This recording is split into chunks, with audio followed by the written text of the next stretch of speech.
everybody. This is the Between the Points podcast here, and I'm sitting here with Noah Phillips. He's a PhD candidate, and he talks about the mental game in tennis and has some really great tips. And I thought it'd be really fun and interesting to bring Noah on and just talk the mental game and geek out on it because that's what I like to do, and and to help you with your tennis game overcome those mental strategies and give you some new tools and everything like that. So Noah, how are you? Welcome. How you doing? I'm doing great. Thanks so much for having me. It's a pleasure to be here. Absolutely. I'm grateful that you're here and grateful that you had the time to get out here. Maybe Noah, you can tell us a little bit about yourself and your background for people that are listening, people that are watching, anything that you'd want to share with them about you and your journey along the way. Sure. Yeah. So, I mean, first and foremost, I've been a competitor all my life, right? My biggest passion in life has been competing in things, sort of testing my ability, see how I stack up against others. Um, I've competed in tennis, of course. I've been in rock climbing, even like chess and competitive video gaming. I've competed in across my life. And so I sort of took that interest of building skill, expertise, and sort of optimizing performance. And then eventually I took that into graduate school where, as you know, I've been studying cognitive science. I've been studying skill acquisition, performance optimization for a number of years now in my PhD that I have just a couple months left. So that's exciting. And then, yeah, ultimately, what my other biggest passion in life, right, has been the actual coaching side of it. So I really love coaching people through not just the physical side of the sports they compete in, but also, like you mentioned, the mental side, because I think it's a very underlooked aspect by a lot of people. Yet at the same time, it's so vitally important to people's performance, especially in the long term, right? Because we sort of reach a ceiling of our physical performance to a degree, but there's always room to grow mentally, right? And so that's, I think, the highest sort of return on investment area that we have. And so it's been a great pleasure of mine to be able to work with athletes on that. Awesome. Yeah, I totally agree 100%. It's definitely one of the underlooked parts of athleticism or performance. And I do think there is a bit of a shift. And I think due to social media and like the internet, that people are starting to recognize that. I mean, you got Iga, you got all these other players that are looking for performance coaches, sports psychologists to help them along the way. So it's making it more acceptable, more as part of the norm, part of the team.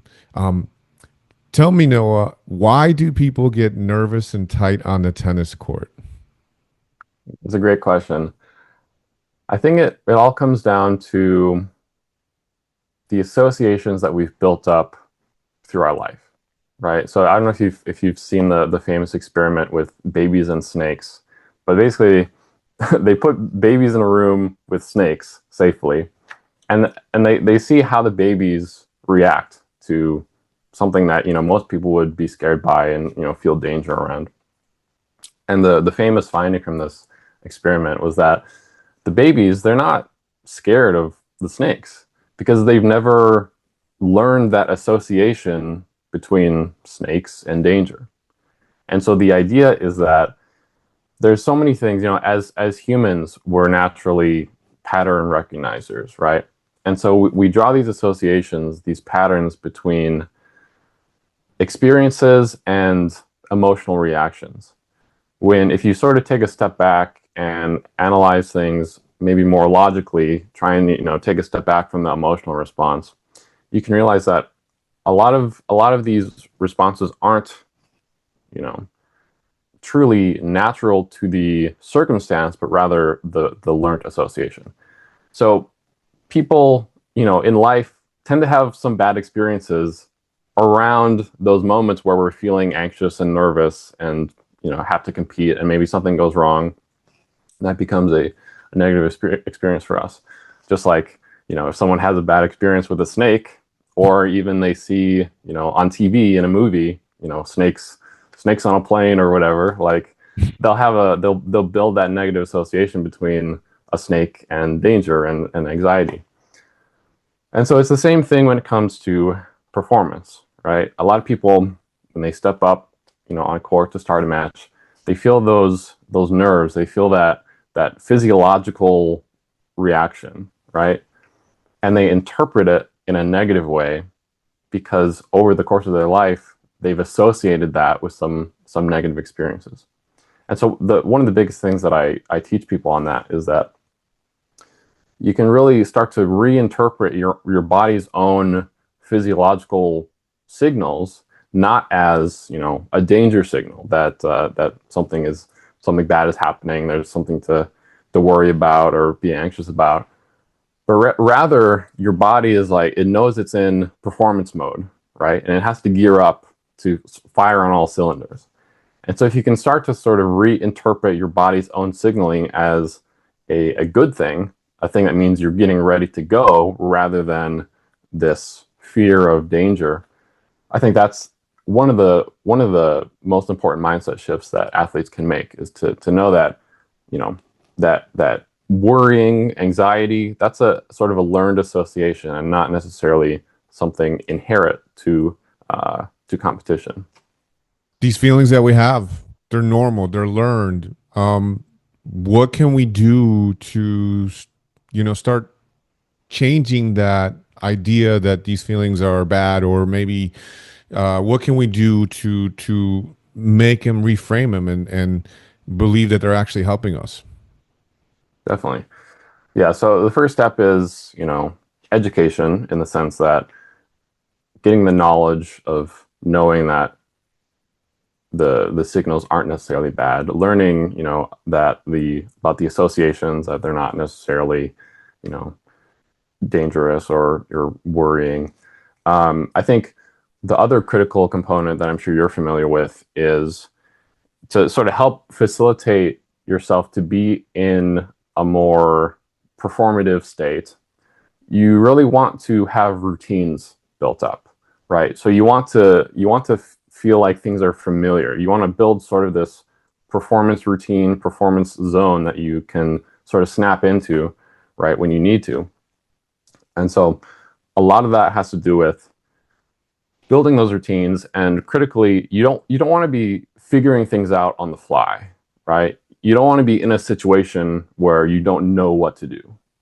You want to have some sort of pre-planned, pre-structured response routine ready to go based on, being in a particular situation.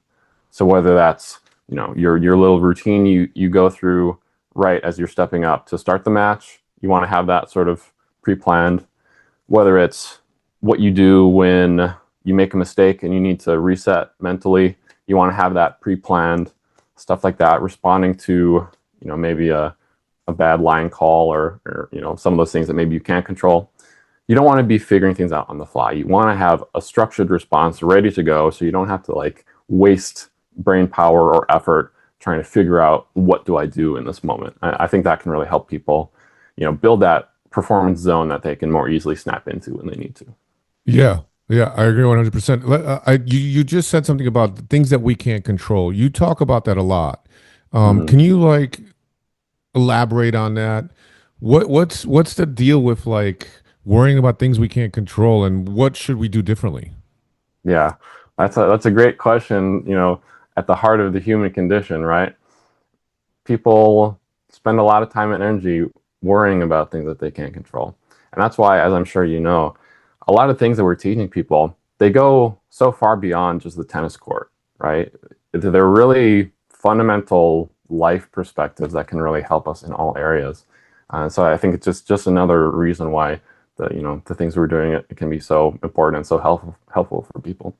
Um, but yeah, as far as sort of what we can do to help reframe our thinking on, as you've heard me say, controlling the controllables, right? So being able to identify what really is within our control, and then what can we do to actually affect that. So yeah, so I think probably the one of the biggest things that people can work on is the concept of growth mindset, right? So being focused on the process and not the results, not the outcome, right? So learn to fall in love with the process itself, know that you're doing the best things that you can, making the right choices, and putting your effort into the things you can control. And, the results, the outcome, there's just so much of that that is not under your control. You can't control your opponent, how they show up. Maybe your opponent, they're playing the best, it's the best day of their whole life, you can't control that. You can only control how you respond. And so again, the biggest key to that is just anchoring your fulfillment, your satisfaction to the process itself, knowing that you're making those right choices, doing the right things, and I think that's how people can really start to focus on the controllables and not hopefully waste as much time and thought worrying about the other things that they can't control. Okay. Yeah, I totally get that. Now, all right. So our society is results focused, grades starting from school, right? What grades did you get, right? And then it's when you start talking to like tennis players, what are the first questions? Did you win? Did you do this? How do players start to become and believe that the process and become more process oriented versus outcome oriented when everything is like telling them that results is the only thing that matters? Yeah, such a great question. And it's so true that, the world is not built in a way that often enough rewards process over outcome. So I totally agree. I think it's the sort of thing that you can kind of fake it for a little bit.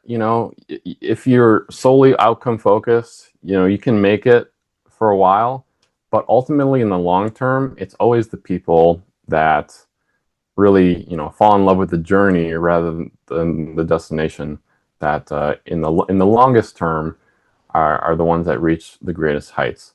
So as far as what we can do to actually affect that, it can be really tough, but a lot of reps of focusing on things you can control, sort of taking almost like a mental inventory of analyzing situations. When you have those emotional responses, when the negative self-talk starts creeping in, when you start to get critical of yourself, really, taking a second, pause, understand what happened that is making you feel that way, right? And sort of, as best that you can, try and analyze it objectively, right? Like what really happened that is making you feel that way, and why is it making you feel that way?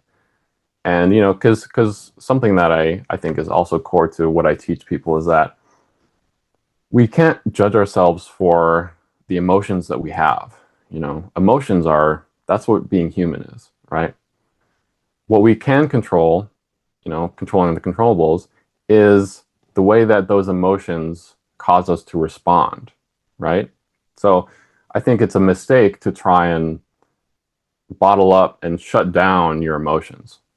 I think you should allow yourself to experience the emotions, to feel the things, the highs and lows of being a human. But you can sort of choose how much you allow that to affect the way you respond to situations. So, again, when we're in situations like that where things go wrong, we start to feel bad, being able to pause, analyze what happened, how it's making us feel, and why it's making us feel that way, and then being able to understand that, well, if it's not within our control, if it's not our fault, if we didn't do anything to cause that, then it's okay to feel that emotional response, but understand that it shouldn't shift, shouldn't change how we move forward. And as long as, again, as we know that we're making the right choices, taking the right steps forward, then that's ultimately what matters. Yeah, totally agree. At what and how, at what, or how does a sports psychologist or a mental performance coach, how does that person come into play for the athlete. What can a sports psychologist like yourself help the athlete accomplish that they can't by themselves, or can they? I don't know. I mean, like, what part of the puzzle are the sports psychologists and the mental performance coaches? Yeah, great question. Yeah, again, I think it comes back to the like what I was mentioning earlier. One of the biggest parts is just having that structured system put in place, right? Mm. So that when you're in a situation, you know what to do. You don't have to think about figuring out how to respond. You have something sort of built. And so I think that's one of the best roles that you or I can serve people is, helping them build out that system, giving them the tools, the proven frameworks and the strategies, all that, teaching people, the proven ways to respond to these moments, and sort of giving them like the toolkit of little things that they can pull out when they need. And then obviously, because anytime we're talking about mental anything, things are going to be so personalized to the individual, right? It's never going to be a cookie cutter, one size fits all approach. And so working with athletes, one on one, we can really help refine those tools, refine those routines over time to make sure that they're, fully customized, personalized to the individual so that they are as effective as they can possibly be. So, working with athletes over time to build out their systems, their responses to situations, and to continue to refine them over time to make sure that they're most effective for them. I think um, that's one of the biggest roles as a coach. And then obviously, as we go through time, when things come up, if there's something that a new situation comes up that they weren't prepared for, being able to talk with them in real time and develop those situations as they move forward. I think that's the ongoing support as a coach is ultimately one of the biggest roles that a sports psychologist, a mental game coach, can provide Yeah. someone. Yeah, I that's interesting you say that, and I totally agree. Like, just being able to adapt, right? Like, the mental game is so individual, right? And then working with that person, and yes, having a system, but then being able to, tweak it a little bit, right? Like, and if we can even compare it to a forehand, right? On the backswing, players have different types of backswing, right? Some people like a bigger backswing, some people like a smaller backswing, and I think working with individuals, different things work for different people, and kind of being in that framework, and then adapting to that. I think as coaches, that's like for me, that's super fun, and loving to finding way to adapt to that person. All right, so let's get into some like actual uh, uh, uh, situations on the tennis court. And maybe you can share some of your best tips on how the players that are listening, what they can do to handle these situations. Okay, first one. You're up 40-30, and it's match point, right? Or it's match point. You just having a tough match, and whew, everything just starts coming at you. You start thinking about don't lose, and you start shaking, and you've lost 5 matches in a row, and this is match point. What do you recommend? What's something that they can do just to kind of snap him? Yeah, for sure. Yeah, so one of the core tools that I teach people, I call it the three-step mental reset, because ultimately, like you were describing, one of the most valuable tools that we can have is, the reset button to no matter what's happening, being able to switch back into that, peak performance mode. Um, so the three-step mental reset, it's built on, you know, cognitive science, performance physiology, sports psychology, all that, sort of refined into a neat little package that you can implement in 30 seconds or less, and help you sort of get back in the zone when you need it. So step one, release. So when you're feeling those emotions, when you're in that situation where things start to get away from you a bit, step one is just to release. So often, that's like just take a big deep breath, inhale, exhale. Just like have some sort of physiological release of tension, all that.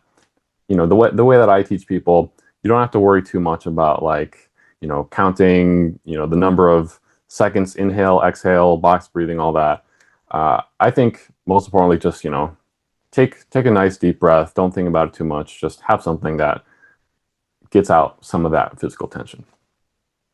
Step two is to recenter.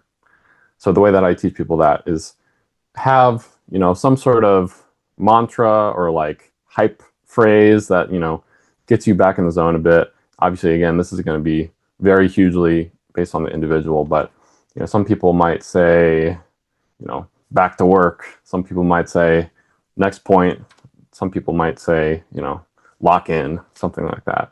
But it has to be something non-judgmental, right? Don't be like, snap into it. Like, what's wrong with you?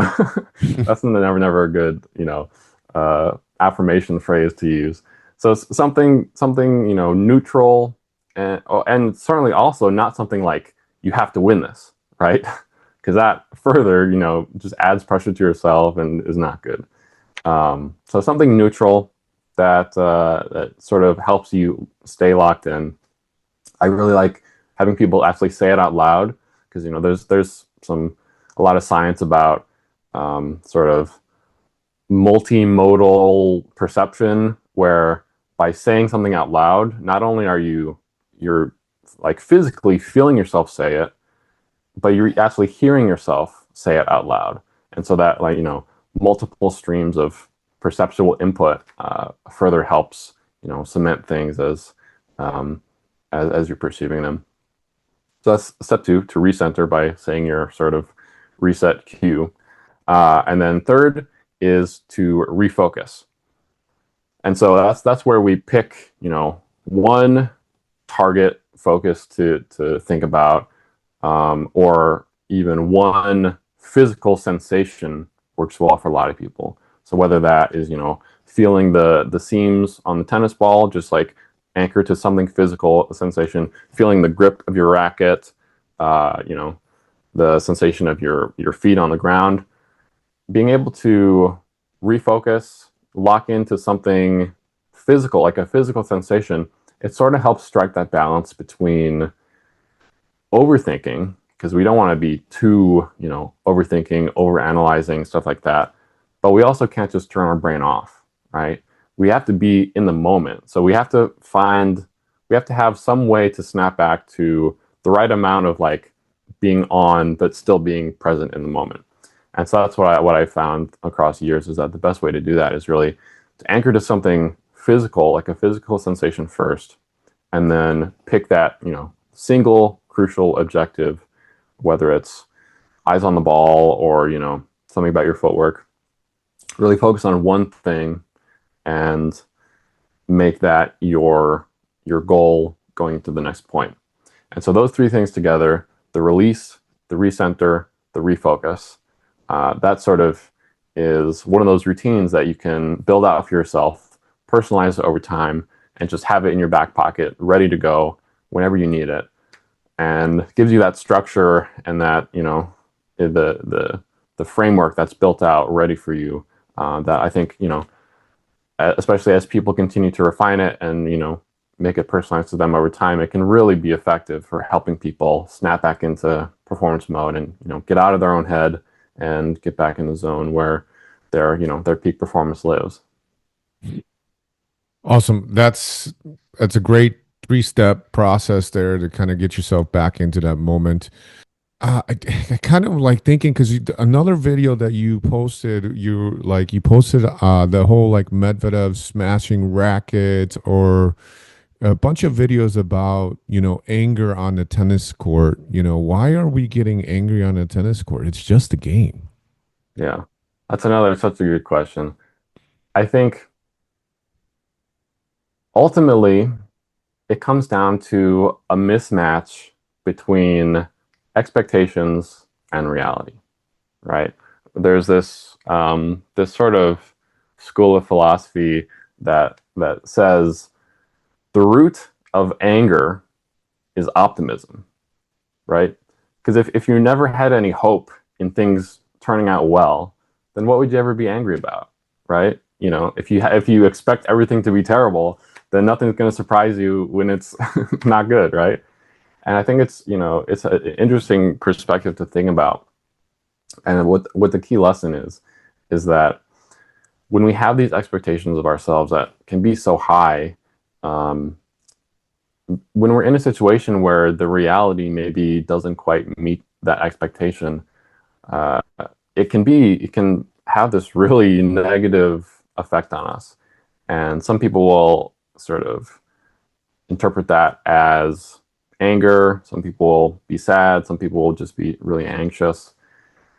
But ultimately, if we can, again, anchor ourselves to the process and not the result, because as long as, you know, you'll hear me say this 1,000 times to people, as long as we know the steps that we're taking are what we need to be doing, then, you know, what's the point of anger? You know, it's like if you're angry about something, if you're not happy about the things you're doing, then change what you're doing, right? But if you're not happy about the result, then that's not something you can control anyway. So, so why are you angry about it, right? And I know it's not as simple as just, well, just don't be angry, but ultimately, it's that mismatch, I think, between expectations and the reality. And you know, it's all the shoulds, right? I should be winning this. I shouldn't be, you know, missing the shot. It's like there really is no should.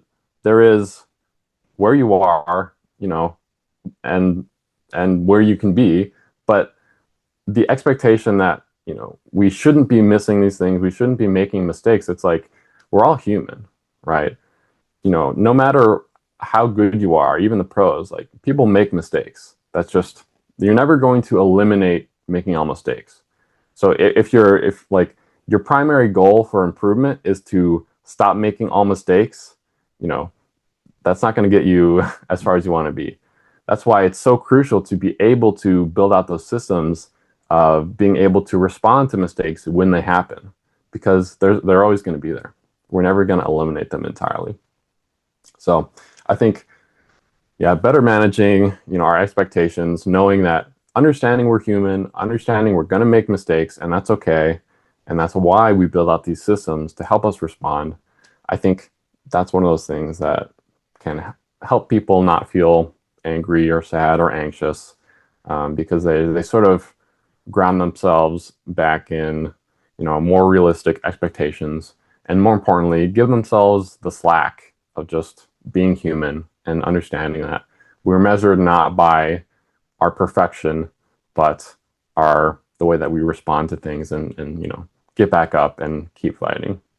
I always think about I don't know, I forget which Batman it was, but it was a Batman movie, and I can't remember, but like the son was like had fallen down or something like that, and I think the dad was like, "Do you know why we fall?" And the son was like, I don't know why, Dad. It's like so that we can learn to get up, so we can learn to get stronger. And I totally agree. And just realizing that hey, these are all lessons and learning opportunities for us to get better and improve. And really, it's the journey, because you know life comes and it goes, it keeps ticking, and it doesn't stop for anybody. You know, and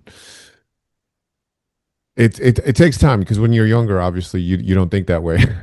But when you get a little Yeah. older, you start to see that just being out here, just waking up and having the opportunity to improve is actually the gift. It's actually the whole that's it, you know, because there's so many people that don't get a chance to wake up.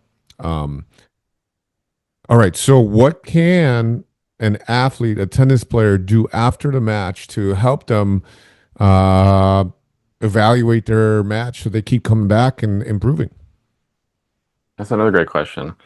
Um, yeah, you know, having and again, having a system to sort of extract the key insights from the things that happened, I think is the biggest thing. Because, you know, whatever happens to you, whether it's a good thing or a bad thing, being able to extract those lessons and learn something from it, and help it, it guides you forward, right? It informs where to go next, where to put focus on training or adjustments. So I think sort of that framework that I was mentioning a bit earlier, where you pause, you take a second, you think about things objectively, take a step back, and after the match, for instance, think back, or if you have film, go back and rewatch. What were some of the key moments that happened, whether they were good or bad, and really analyze why they happened, what the real effect of it was. Was it just within that one point, or was it sort of a momentum shift overall that caused a swing? And yeah, analyze it objectively and understand why it happened. And then if there was something wrong, something bad happened, really think about what could you have done. Was there anything in your control, or was it really just a bad break? Was it just something that you couldn't control? And if you can do that, right, any especially with the mistakes or the bad things, if any mistake, any setback that happens to you, you can extract one lesson, one insight, one point of knowledge that you gain. That ideally, if we can never make the same exact mistake twice, then that's great. We're gonna get really good really fast, right? And in reality, it takes probably a few reps of making the same mistake a few times to really internalize the change that we need to make. But again, from a long-term sort of mindset shift perspective, if we can think about setbacks, mistakes as those opportunities for growth, those learning moments, then it's like, oh, I love mistakes. I love when bad things happen because the more bad things happen, the more I learn and grow and the better I become overall. So I think, yeah, but when something bad happens, don't just, close your eyes and forget about it. If you can, whether it's during the match or maybe more likely after the match, really go back and think things through and think not just about what happened, but what could you have done, what could have changed, and how that could have affected the overall outcome. I think is a great starting point for people. Cool. Yes, I love that. Yeah, just being able to see what happened and finding something to improve on after the match, and I think also just realizing that it's okay to feel, whatever you're feeling about the match. It's if you're upset about it, be upset about it. Just you know, don't hold on to it too long and find the thing that you learned from it as well. That really helps me. All right. I got some rapid fire questions for you, just kind of so we get to know you a little bit. Your favorite tennis player or couple? I think I gotta say Federer. Federer. Oh, yeah. Why? I think he has an aura. I like his swagger. Yeah, he's pretty awesome, and love. I mean, did you hear the story about how when he was younger, his parents were almost going to take him out of tennis because he used to break rackets or something like that? I did hear that. Yeah, I seems think like they he went took through a him out lot for of growth. yeah, took him out for like 6 months or something like that, which is cool. All right, if you were going to tell Alex Xander Zverev one thing so that he can finally win his Grand Slam, what would it be? It's got to be worry more about the process than the Grand Slam itself. And it's not until you really stop worrying about the results that is when the results actually come, right? You have to like you have to destroy that piece of you that is really. I mean, you need drive overall, right? To motivate yourself to move forward. But I think ultimately the biggest shift people can make is focus on the process, not the result. And once you do that, the results will come along the way, but it's not the primary thing. Agreed. Your number one favorite meal to eat before a match? Sure, yeah. So I always love, a nice Alaskan wild sockeye salmon with maybe some maybe some rice and quinoa, some mixed vegetables, stuff like that. I heard this story. I like, they have, world memory championships. Like people can, I think the way that they do it is like the the person who is fastest to memorize a whole deck of cards, like the order of all 52 cards in a deck, is the winner. And I think it takes them like 20 seconds or something. But there was this interview with, I guess, the reigning world memory champion. And one of the things that he said is that the night before a competition, he always eats this same meal, which is basically what I described, wild salmon, vegetables, and, quinoa. And apparently he's really noticed that his memory, like his actual, mental performance in the context of memory, is so much better when he has, a meal that's high in omega-3, from the salmon, has vegetables and all that. He can really sense his memory performance being better when he eats this meal. So he always has it exactly the same. And so I thought that was funny. And that's, similar. I had already loved, food like that. And so it was funny to hear even the world memory champ talk about how he always wants his wild salmon before the night of competition. Yeah, I love the wild salmon. Just keeping it simple, right? Rice and some mixed vegetables. That's it. I'm Yeah, I'm I'm the same way for. I might do chicken too a little bit, but yeah, for sure. cool. All right, so Noah, where can people find you and get a hold of you and learn more about you? For sure, yeah. So best way is probably just my Instagram page, Apex Cognition. You can find me there. Um, my DMs are always open. If people want to ask me any questions, talk through some of the things that they're going through, they have an issue they want some feedback on, or if people are interested in seeing what options I provide as far as one-on-one coaching goes, then my DMs are always open. You can always send me a message, and whether we're a good fit to work together or not, I'll always help you out with the things that you're struggling with, and give you some nice valuable insight to move forward. So that's the best way to contact me. My Instagram page, apex.cognition. Perfect. I'll make sure to put it in the show notes and everything like that so that people can have an easy way to find you. Noah, thank you so much. Appreciate your time. Appreciate you talking about the mental game. Love it. Very grateful and excited about getting this out there. I hope it's going to help a lot of players. And you've been watching, you're listening to the Between the Points podcast. Have a great day out there. Reminder, check out Noah on his Instagram page. You can link up here through me. Anything else you want to share with everybody, Noah? I think that's about it. Yeah, you can always message me with any questions you have. I'm always happy to talk. Awesome. Have a great day, everybody. Let's get out there. Let's play our best tennis and have a blast and have fun because we're very lucky to be out there.